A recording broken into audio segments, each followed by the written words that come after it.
महाराज लंकेश जी पधार रहे हैं। क्या कहा? महाराज लंकेश आए हैं? आइए महाराज, राजी। ये क्या? कुंभकर्ण अभी तक सो रहा है। ब्रह्मा जी के वरदान से कुंभकर्ण अमर है। यदि वह इच्छा से जागे या सोए, परंतु हम विवश हैं। हमें वरदान के विपरीत चलकर भी उसे जगाना होगा, क्योंकि कल सेना की कमान हम कुंभकर्ण को सौंपना चाहते हैं। जो होगा देखा जाएगा।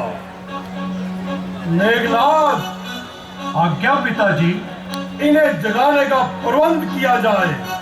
ठीक है पिताजी। ये महाराज। महामंत्री, चाचा श्री को जगाने का प्रबंध किया जाए। महाराज, ये महाराज। महाराज जी उठिए। महाराज उठिए। ये महाराज। देखिए महाराज लंकेश जी आए हैं। उठिए महाराज, उठिए। उठिए चाचा श्री, देखिए पिताजी आए हैं।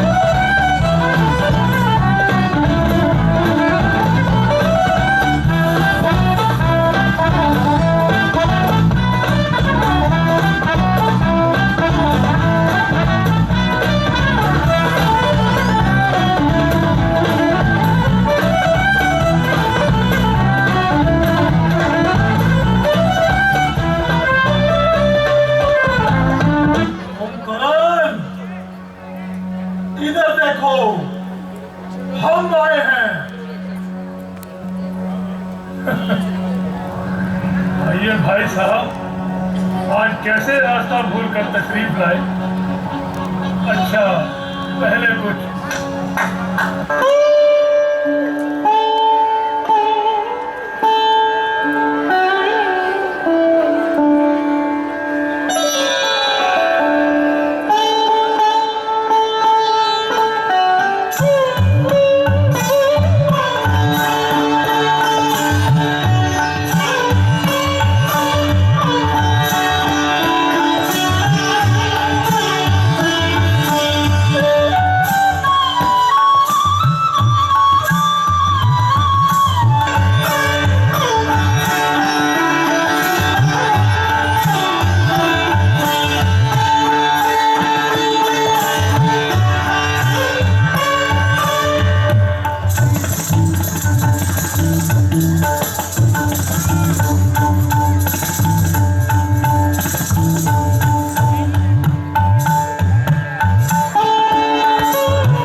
क्या बात है? कुंभकर्ण, हम तुम्हें कष्ट देने आए हैं और एक समस्या पर परामर्श करने आए हैं। तुम जानते हो, बिना तुम्हारी सहमति के हम कोई कार्य नहीं करते। बिल्कुल गलत, सफेद झूठ। भला आपके कार्यों में मेरी भी सलाह या सहमति का क्या काम? निस्संदेह तुम ठीक कह रहे हो, क्योंकि पिछले दिनों हमने कुछ कार्य व्यक्तिगत निर्णय लेकर किए हैं, परंतु आज ऐसी भयानक सूरत आन पड़ी है जिसके लिए हम तुम्हारी सहायता की सख्त जरूरत है। आखिर ऐसी कौन सी कठिन समस्या आन पड़ी जिस कारण आप इस कदर परेशान और घबराए हुए दिखाई दे रहे हैं? जरा विस्तार से कहें महाराज। यह तो तुम्हें पता चल गया होगा कि राम अनगिनत सेना लिए लंका की ओर बढ़ता चला आ रहा है। हमने तो यह भी सुना है कि कुछ पड़ोसी राजे बागी होकर हमसे विरोध करने पर उतर आए हैं। अभी कल के युद्ध में ही देखो, मेघनाद द्वारा ब्रह्मास्त्र का इस्तेमाल भी निष्फल हो गया जब हनुमान ने संजीवनी बूटी लाकर लक्ष्मण को पूरा जीवित कर दिया। और इधर हमारे घर का ये हाल है कि विभीषण शत्रु से जा मिला है। ऐसी आपातकालीन स्थिति में हम तुमसे विचार विमर्श करने आए हैं। तो आप मुझसे विचार विमर्श करने आए हैं, जबकि आपकी कश्ती भंवर में फंस चुकी है। परंतु क्षमा करना भाई साहब,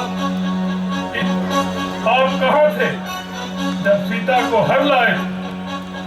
उस समय आप कहाँ थे जब विभीषण को जलील करके लंका से बाहर निकाल दिया था? उस समय तो मेरे परामर्श की कोई आवश्यकता न समझी। अब जब पानी सर से ऊपर आ गया तो मेरे पास आए हैं। परंतु अब पछताए क्या हो जब चिड़िया चुग गई थी। अब भुगतो अपने किए की सजा। समझ गए, यकीनन समझ गए। हमें कभी यह उम्मीद ना थी कि हमारे भाई ऐसे दगाबाज निकलेंगे। पहले तो विभीषण को ही रोता था, जिसने शत्रु का हिमाती बनकर हमारी उठी तलवार को रोक हनुमान को बचा लिया, वरना कब का काम तमाम कर दिया होता। और अब तुम्हारे यह ताने सुनकर तुम्हारी वफादारी की भी परीक्षा हो चुकी। यदि तुम्हारा ख्याल है कि हम युद्ध से डरते हैं तो यह तुम्हारी भूल है। हमने अपनी भुजाओं के बल से कुबेर, पवन, यम, काल और सब दिक्पालों को,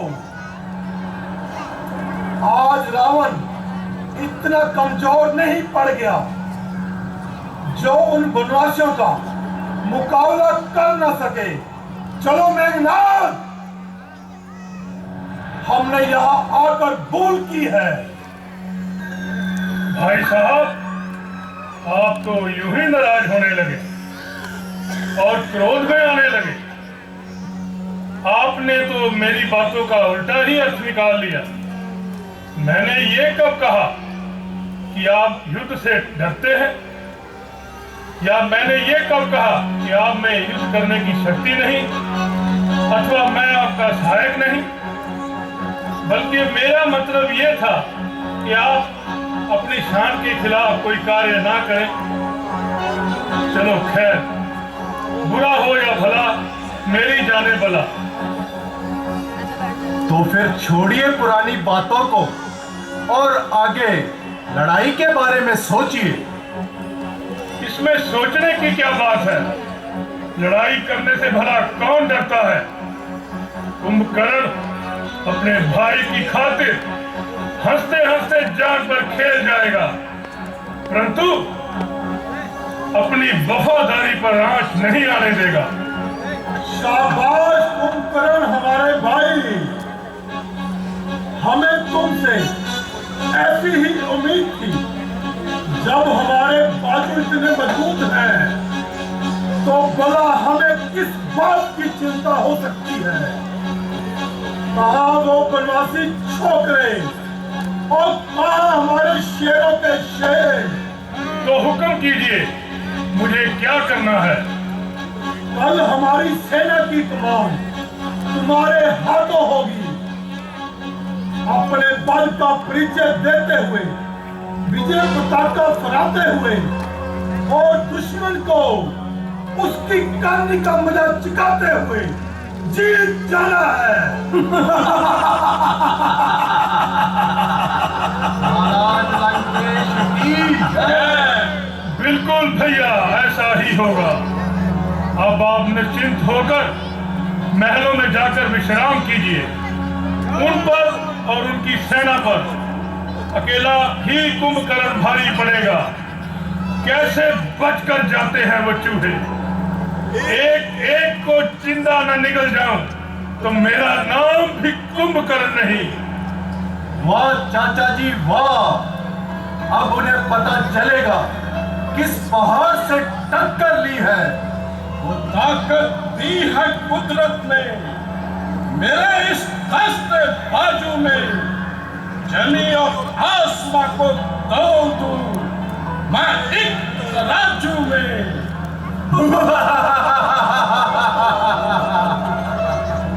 इसमें क्या शक है? जाओ मेरे भाई, इस युद्ध को यही समाप्त कर दो। हम राजधानी चलकर तुम्हारी फतेह की खुशी पर शानदार जश्न का बंदोबस्त करते हैं।